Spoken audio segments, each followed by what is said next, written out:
With red terror rearing its ugly head and claiming the lives of 16 in a heinous manner, this is a bitter political fight which is breaking out, with the centre and the state trading barbs over the lack of security arrangements. The larger question, however, is how long will innocents continue to pay the price for government's lack of will to tackle the spread of Maoist terror? 16 lives snuffed out in the most brutal manner in another Maoist attack in Chhattisgarh on Tuesday. Despite two specific intel alerts, the Chhattisgarh government failed to act on the repeated warnings.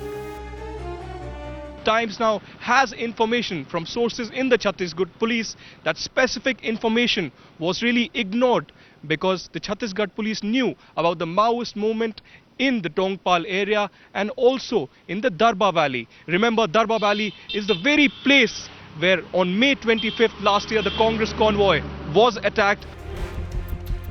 And now the lack of will to take Maoist terrorists head-on has paved the way for a bitter political fight. In this case, the forces involved were both the central and the state forces. In fact, the central forces were much more. So you can't say that yes, it's for the state government, that it was the state government's fault.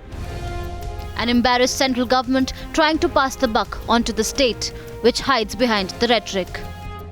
इस प्रकार की दुर्भाग्यजनक घटना तभी होते हैं जब कहीं न कहीं इस पूरी योजना में उनका जो षड्यंत्र है वो सफल हुआ है. Even as voices unite to condemn the cowardly attack. The tragedy in this country has been that there is one arm of the government, the National Advisory Council led by the highest in the land, that has been sabotaging, let me use the word, sabotaging the anti-Maoist struggle. It is packed with Maoists and Maoist sympathizers. Maoist sympathizers still adopting a defensive approach.